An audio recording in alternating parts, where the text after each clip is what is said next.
Olá, graça e paz. Seja bem-vindo à nossa Escola de Profeta Rema 2.0, curso de obreiros e ministro da Palavra de Deus.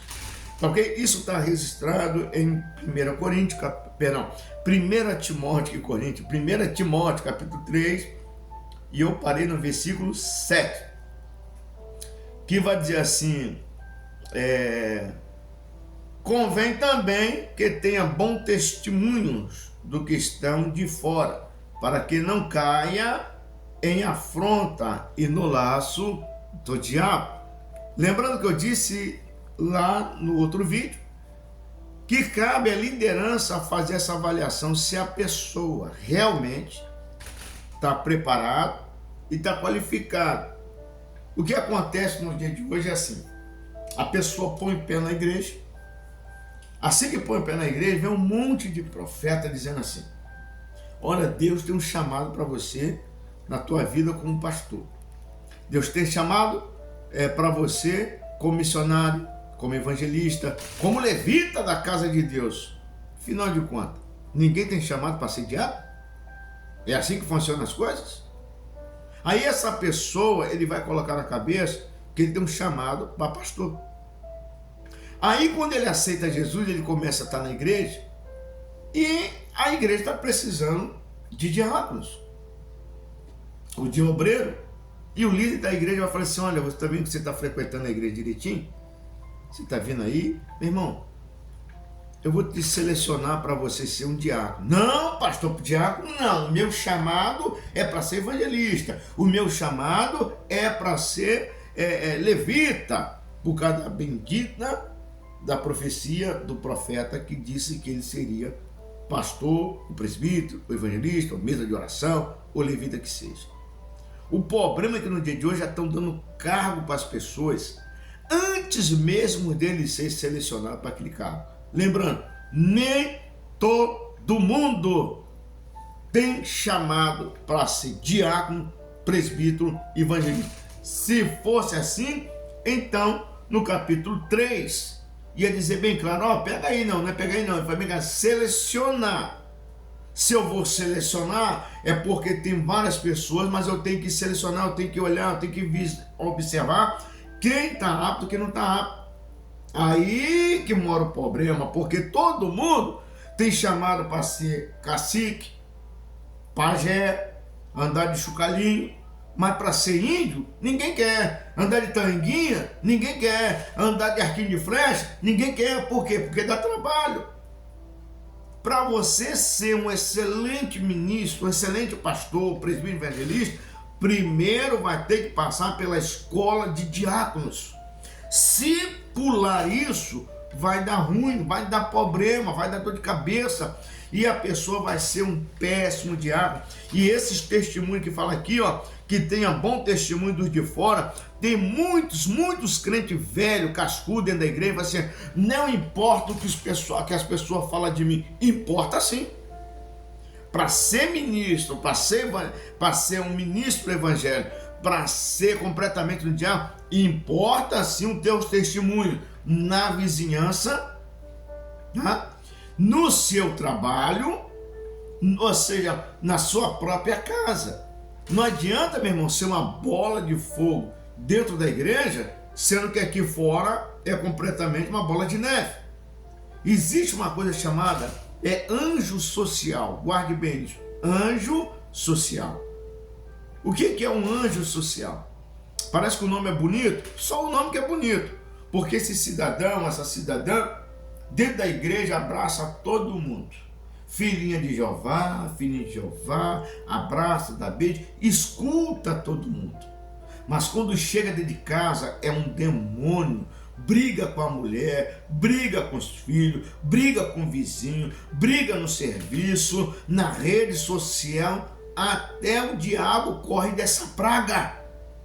Só que a liderança não procura averiguar isso, não procura passar um pente fino nisso. Meu irmão, se a liderança não fizer o que está escrito em 1 Timóteo capítulo 3, para selecionar, observar, ou seja, a pessoa que está apto para ser diácono ou ser ministro, se ele não seguir essas regras aqui, pode ter certeza, você vai consagrar e você vai ser mordido. Pode ser que a primeira oportunidade a pessoa vai te morder, vai te dar uma cabeçada. Quer ver? Que convém também que tenha um bom testemunho de fora. Você pega o cidadão, porque dentro da igreja está pulando, sapateando, rabo de arraia, está no monte, mas é um baita de um preguiçoso, é um baita de um vagabundo, não trabalha, a família está passando fome, está passando necessidade, porque está fazendo obra de Deus chamou todos lá, todos os profetas que Deus chamou, eles estavam com a mão no arado. Deus não tem compromisso com aquele que é preguiçoso. O que mais nós encontramos, pastor, é porque eu estou vivendo da fé. Bem, só se for da fé dos outros. Porque a Bíblia diz bem claro que é bom que o homem coma do seu próprio suor. O que mais nós encontramos é esses mau testemunhos. Ou seja, a pessoa não trabalha. Quando é mau testemunho de preguiçoso, é de brigão. Quando é de brigão, é de avarento. Quer ver o termômetro se você é ou não é? É a vizinhança. Às vezes mora 10 anos no local e não evangelizou ninguém, não pregou para ninguém, é um crente rabugento, é um crente mesquinho, é um crente arrumador de confusão na rua, que nenhum dos vizinhos gosta dessa praga. Não, mas na hora de ir para o culto, ele pega uma Bíblia de quase 3 metros para botar debaixo do braço para dizer que é santidade. Não, a santidade não é isso. Então, a igreja não precisa, bem claro, para o corpo ministerial, para o corpo diaconato, a igreja não precisa desse tipo de pessoas. Pelo amor de Deus, é consagrar, vai dar dor de cabeça, vai dar problema e você vai se arrepender. Aí depois fica assim, poxa, que diácono terrível, que presbítero terrível, como é que pode? Como é que pode? Não, como é que pode que você consagrou? Como é que pode que já veio consagrado de fora e você abraçou para botar mais um na balança e não sequer passou a peneira? Tem que passar a peneira. Ou seja, a pessoa chegou com um presbítero, 3 meses lá, 3 meses, 6 meses, eu não sei, para que ele venha se adaptar à igreja. Não é a igreja se adaptar à pessoa, é a pessoa se adaptar à igreja. Ah, vê um diácono de fora, 3 meses, 4 meses, 6 meses, não sei qual é a regra da igreja, mas que tenha que ter esse preparo, tem. Ó, irmão, tu vai ficar aqui, né? Tem um período aqui de reserva aqui para você poder dar uma olhada, ver como é que você vai se adaptar à igreja. Aí os caras de Madeira falam assim, não, porque lá na minha igreja era assim, porque na igreja que eu estava era assim, porque na igreja que eu estava era assado. Bem, se a igreja que você estava era tão boa, por que saiu de lá? É isso que a liderança tem que observar. Lembrando, para um crescimento da igreja, tem que ter obreiros de nível de altíssima qualidade. Se o líder ele é bom, ele tem que ter um pouquinho de humildade e vergonha na cara de ensinar e produzir pessoas melhor do que ele. É onde faz toda a diferença dentro da igreja. Quando eu falo melhor, não é no ato de soberbo, não. É no ato de qualidade, de humildade, de mansidão, de transparência. A igreja ela cresce na qualidade quando tem isso. Não adianta o líder reclamar que está com o ministério problemático, porque foi ele que aceitou lá. Tá? Foi ele que aceitou aquele ministro lá. Ah, mas a porta da igreja ela é laica, ela aceita todo mundo. Sim, ela aceita todo mundo, mas para sentar em cima da tribuna, é sim a liderança assim que aceita ou não. Porque tem que saber de onde veio essa pessoa, qual foi o testemunho dele lá fora, como foi as procedências dele lá fora. Então isso vem, né? É uma análise que a própria liderança tem que fazer, tá ok? Então o que acontece? Por quê? Porque vai vir afronta, e essa afronta vai atingir a igreja, e essas afrontas, ou seja, vai gerar um desgaste, ou seja, é o nome da igreja, é o nome do ministério, é o nome do pastor, tudo vai de ralo porque você pegou um cidadão, porque já veio todo pintadinho de ouro. A melhor coisa que tem é quando os pastores, ou seja, as lideranças, façam os seus próprios obreiros. Por quê? Porque eles vão ser a cara e o modelo daquela igreja. Quando vem de fora, é muito difícil ele se adaptar. Então, essa afronta, ela acaba acontecendo por causa disso. É por isso que muitas igrejas têm problema, porque é mistura, e a pessoa não passou por um período de experiência, simplesmente chegou, botou lá 30 dias, a pessoa porque pregou bem, porque cantou bem, isso traz um desgaste, isso traz uma afronta e vai entrar na cilada do diabo. É bem claro sobre essas coisas, tá? No versículo 16 vai assim, ó, e sem dúvida alguma grande é o ministério, sem dúvida grande é o ministério da piedade, aquele que se manifestou em carne, foi crucificado em espírito, visto dos anjos, pregados aos gentios, criado do mundo e recebido acima na glória. Então o único que merece toda a honra e toda a glória é o Senhor Jesus Cristo. O único que merece ser reconhecido é o Senhor Jesus Cristo. Mas Ele também nos deixou essa incumbência de estar selecionando pessoas e para que tenha um crescimento de qualidade. Um crescimento de altíssima qualidade, ela começa com seleção do ministério. Não é seleção de pessoas.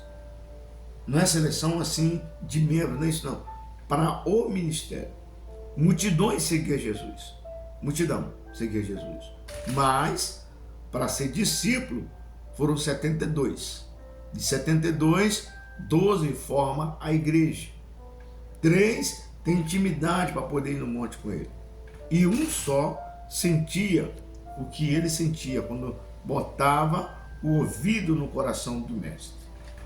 Então guarde bem, né, essa palavra. E para aqueles que estão se chegando para ser o diaconato, no capítulo 4 vai dizer assim: mas o Espírito expressamente diz, nos últimos dias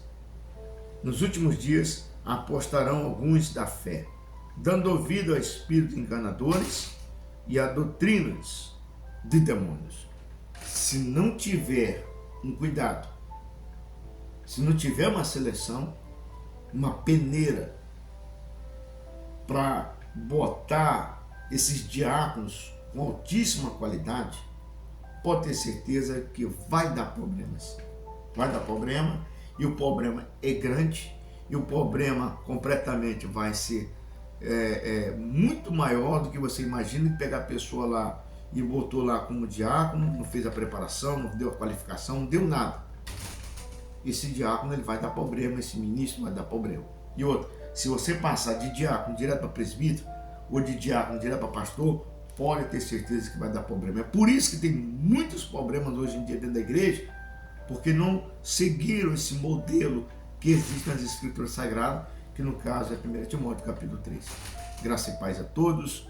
Que se você chegou até aqui, é sinal que você viu todos os vídeos. Então que Deus abençoe a sua vida poderosamente.